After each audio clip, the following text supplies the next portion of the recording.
पांडे जी, आपकी जो ये सामग्री है सारी तैयार हो गई है? जी।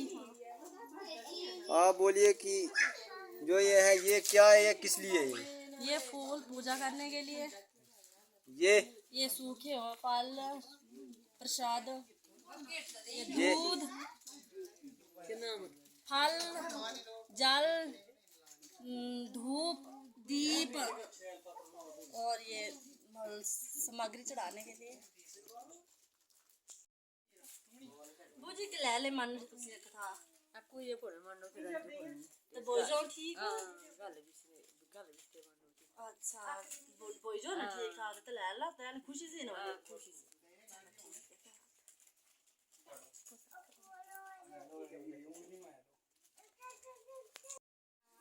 ये देखो, ये जो सत्यनारायण भगवान जी की ये जो कथा है, इसके लिए इतने ये सारे लोग आए हुए हैं।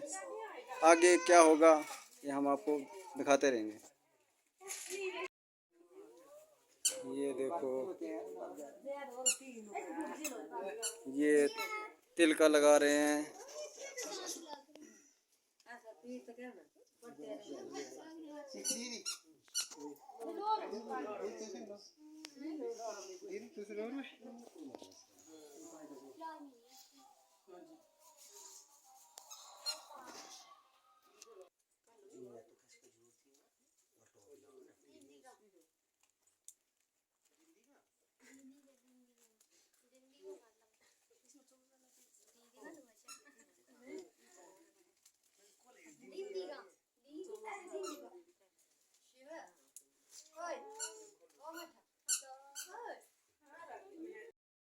जो ये सत्यनारायण भगवान जी की ये जो कथा है, जो ये पूजा है, ये शुरू होने जा रही है।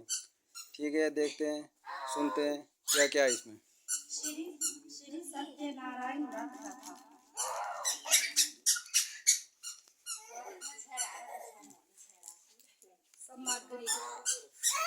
सामग्री आम के पत्ते, वस्त्र, गुलाब का फूल, दीपक, धूप, पान, दूध, दही, शहद, केसर आदि। पूजन विधि। व्रत करने वाला पूर्णिमा संक्रांति के दिन सायंकाल को स्नान आदि से निवृत्त होकर पूजा स्थान में आसन पर बैठकर श्रद्धा पूर्वक श्री गणेश, गौरी, वरुण आदि सब देवताओं का ध्यान करके पूजन करे और संकल्प करे कि सत्यनारायण स्वामी का पूजन तथा कथा श्रवण सदैव करूंगा। पुष्प हाथ में लेकर सत्यनारायण का ध्यान करे। यज्ञोपवीत पुष्प, धूप, नैवेद्य आदि से युक्त होकर स्तुति करे। हे भगवान, मैंने श्रद्धा पूर्व फल,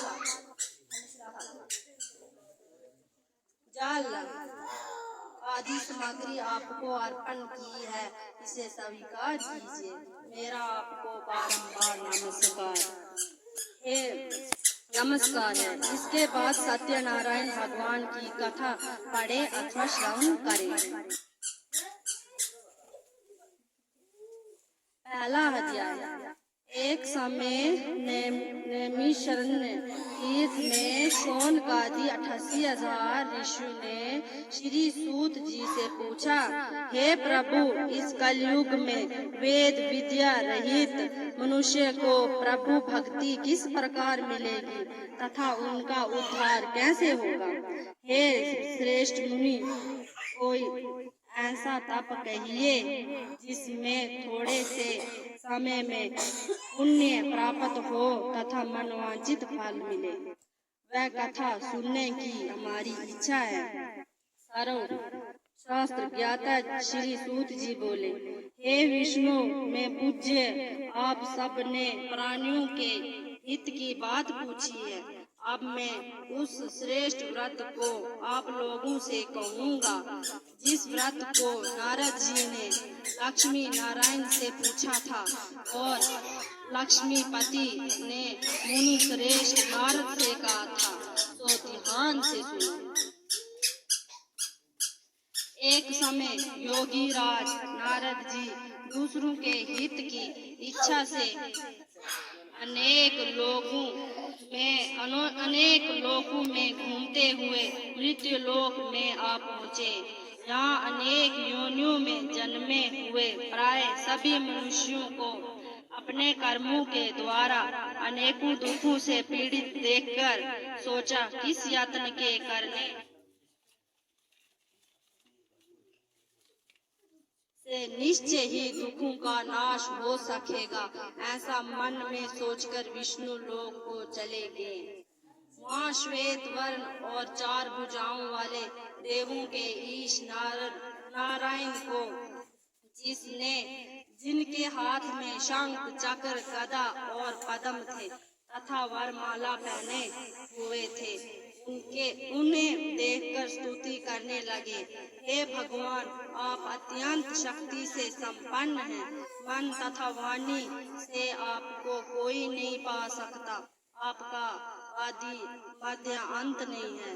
निर्गुण स्वरूप सृष्टि के कारण भक्तों के दुखों को नष्ट करने वाले हो, आपको मेरा नमस्कार है।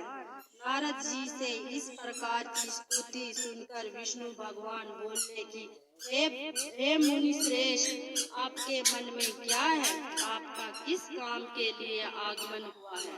निसंकोच कहो। तब नारद जी बोले, मृत्यु लोक में सभी मनुष्य जो अनेक योनियों में पैदा हुए हैं, अपने अपने कर्मों के द्वारा अनेक प्रकार के दुखों से दुखी हो रहे हैं।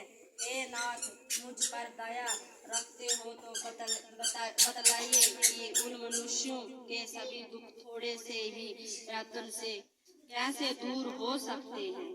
श्री भगवान बोले, हे नारद, मनुष्यों की भलाई के लिए तुमने बहुत अच्छी बात पूछी है। जिस काम के करने से मनुष्य मोह से छूट जाता है, वह मैं कहता हूँ, सुनो।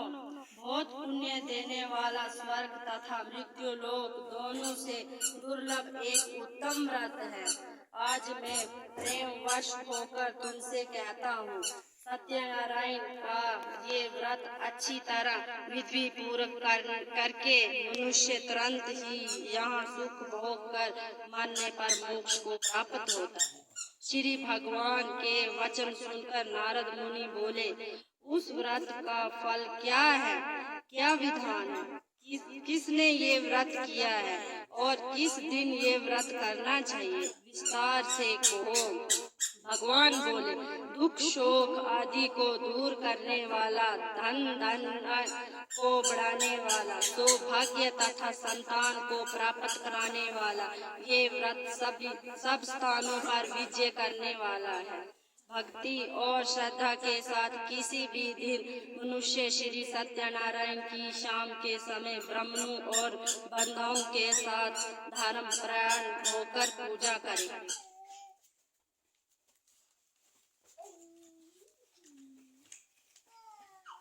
भक्ति भाव से निवेद, केले का फल, घी, दूध और गेहूं का चूरन स्वाया लेवे। गेहूं के अभाव में साठी का चूरन, शक्कर तथा गुड़ ले और सब भक्षण योग्य पदार्थ जमा करके भगवान को अर्पण करे तथा बंधुओं सहित ब्राह्मणों को भोजन करवाए। पश्चाताप स्वयं भोजन करे।